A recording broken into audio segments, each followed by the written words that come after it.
There's no such thing as questions, just hidden answers. Stay tuned to PH Murder Stories as we revisit the inconceivable crimes that exist.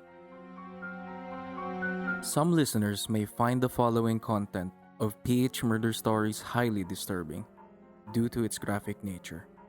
PH Murder Stories does not condone nor promote violence in all sorts. Listeners' discretion is advised.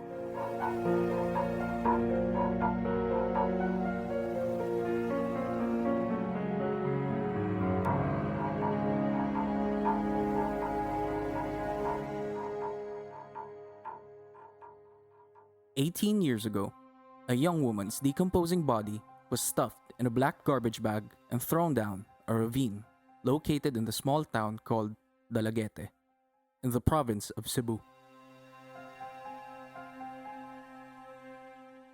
4 days before the body was found, two siblings named Ben and Josebil Bacolod filed a missing persons report to the police about their sister's whereabouts. The police identified the decomposing body as Alona Bacolod-Ecleo. According to medical reports, the victim died of strangulation. Alona Bacolod-Ecleo was a senior medical student at the Southwestern University and wife of Ben Ecleo Jr., a former lawmaker and the leader of the religious cult based from the province of Dinagat Islands called the Philippine Benevolent Missionaries Association, or PBMA. Ruben Jr. inherited the title Supreme Master of the group after the death of his father, Ruben Ecleo Sr., the founder of the said religious group with about 1 million members in the Philippines and abroad. He served as mayor of San Jose from 1991 to 1994, while leading the PBMA. The Ecleos had long ruled Dinagat before it was carved out of Surigao del Norte to constitute a province. Meanwhile, Ruben Jr.'s sister, Geraldine Ecleo, was elected as its first governor in 2007, while their mother, Glenda, was the congresswoman in the Lone District.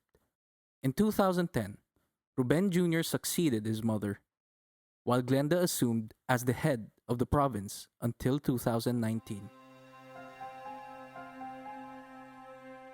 Until today, other siblings still hold key positions in the province. Alan I is currently serving the position left by Ruben Jr. in 2012. Gwen is an incumbent member of the provincial board, while other family members hold mayoral positions. Sino ba naman ang gustong makulong ang kuya mo, di ba? Ang sa akin lang, wala na talaga tayong magagawa kasi yun yung batas. On May 3, 2002, a regional trial court in Cebu filed a parricide charge and issued an arrest warrant against Ruben Ecleo Jr. for the slaying of his wife, Alona Bacolod-Ecleo. The basis of the court's order was from the testimonies of Ben and Josebil Bacolod, where they claimed Ruben Jr. and Alona fought the night she went missing, and that they saw a garbage bag being loaded into the family car afterwards.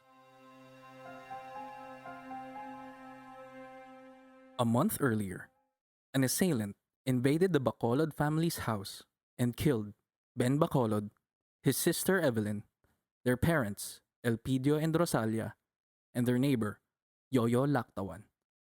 Shortly after the crime took place, the Mandaue City Police killed the assailant after encountering the suspect.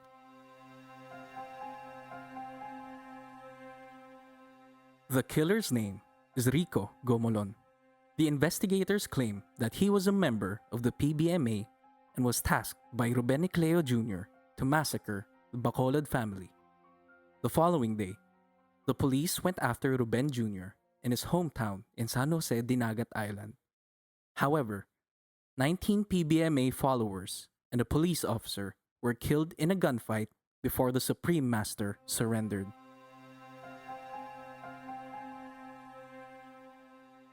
Unfortunately, Ruben Ecleo Jr. was only detained for 20 months. The RTC allowed him to set bail worth 1 million pesos.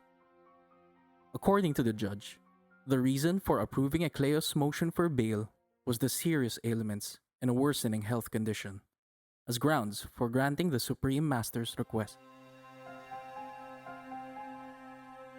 In the case against Ecleo Jr., the private prosecutor requested the court to issue a warrant of arrest for a witness who allegedly saw him drive out of a subdivision during the night his wife was said to have been killed. Attorney Arbet, Santa Ana Yonko, addressed the court that Rodrigo Panelio, a security guard of Forest Hills subdivision in Barangay Banawa, is a material witness who should be compelled to testify in favor of the prosecution.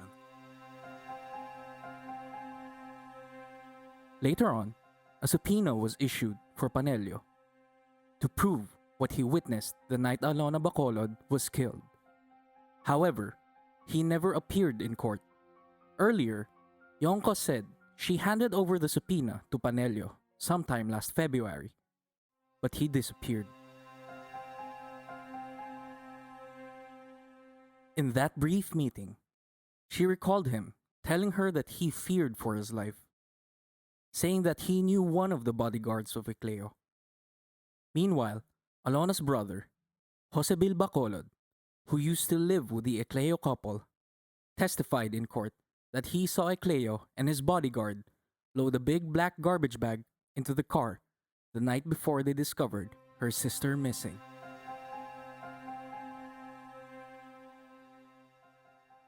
The resolution of Ecleo's case was delayed because it has been passed on from one judge to another. It started with Judge Olegario Sarmiento and then transferred to Judges Generosa Labra and Anacleto Caminade, and finally to Judge Ireneo Ligaco. In October 2004, 6 months after the release of Ruben Ecleo Jr., Attorney Arbet, Santa Ana Yonko, a private prosecutor in the parricide case against Ecleo, was shot dead in her office in Barangay Zapatera, Cebu City.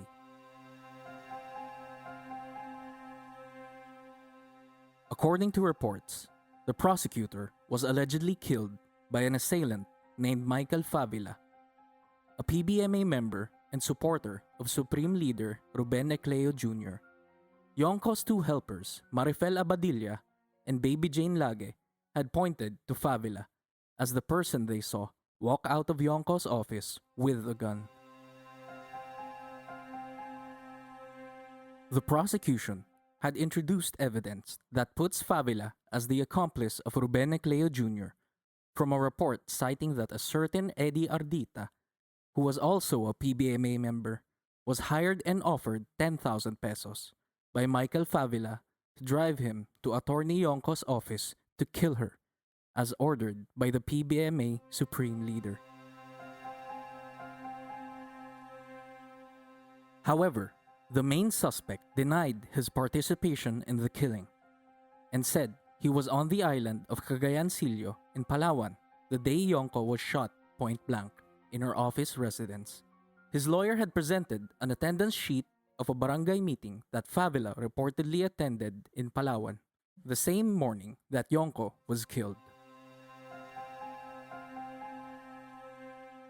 The suspect also claimed that he surrendered in the NBI to clear his name, but was forcibly brought to Cebu and was immediately charged with murder. Unfortunately, the case went to a dead end. The court dismissed claims against Favila on the grounds of insufficient evidence. The lawyers of Attorney Yonko filed a motion to reconsider the court's dismissal at the Court of Appeals, but was also denied due to the prosecution's lack of evidence. 2 years later, the Sandigan Bayan found Ruben Ecleo Jr. guilty of graft and corruption over the unusual construction of a public market in a municipal building and the repair and rehabilitation of a building owned by his family's cult. At the same time, he was mayor of San Jose Dinagat Island from 1991 to 1994. He was sentenced to 31 years in jail. The Sandigan Bayan junked Ecleo's claim of good faith when he approved fund releases totaling nearly 8 million pesos for 3 construction projects that were declared anomalous by a team of government auditors. Ecleo Jr., accompanied by some 20 supporters, calmly received his sentence. One of the highlights of the case was the defense team of Ruben Ecleo Jr. claiming that 300,000 pesos were allotted to his municipal hall's guest house. However, the prosecutors mockingly branded Ecleo's defense as incredible, as there was no guest house found in the municipal building during their investigation, which became the turning point of the graft and corruption case against Ruben Ecleo Jr. Despite the conviction, the supreme cult leader was not taken directly to the National Bilibid prisons in Muntinlupa City. The court allowed him provisional liberty for the duration of his appeal. In 2010, Ruben Ecleo Jr. was elected as a lone district representative of the province of Dinagat Islands. Later on, he also testified on his behalf for the first time regarding the parricide charges filed against him to kill his wife. According to his testimony, the body found stuffed in a black garbage bag and thrown down a ravine was not his wife. He explained that Alona Bacolod-Ecleo's height was no more than 5'1", while the body found by the authorities was at least 5'5". He also told the court that she went missing after a post-New Year's Day outing with her friends and family members last January 6, 2002. The last time he saw her, according to Ecleo, was in the afternoon of January 5 when she left for the outing. Ecleo said he also entertained several visitors at home, including members of the PBMA. He also added that he visited some PBMA members in Talisay City on the evening of January 5 and slept in a property of the PBMA Talisay chapter. The next day, Ecleo said he woke up early and tried to call Alona, but got no answer on her cell phone. He called their house helper in their residence, which revealed that Alona is not yet home. However, the testimony of Ruben Ecleo Jr. seems to be complicated, as the family members of Alona already identified the body when it was first shown to them by the police. Furthermore, the brothers of Alona, Ben and Josebil Bacolod, have also testified that Ruben Ecleo Jr. and Alona fought the night she went missing and saw a garbage bag being loaded into the family car afterward. Despite the tragedy of Ben Bacolod, his sister, and parents went through, Josebil is still alive and well to counter the false testimony of Ruben Ecleo Jr. and put an end to the cult leader's reign of terror. Hindi nga namin na alam kung nasan si Kuya Bong. Wala po rito. Today, Kung alam ko lang, hindi ko rin sasabihin sa'yo.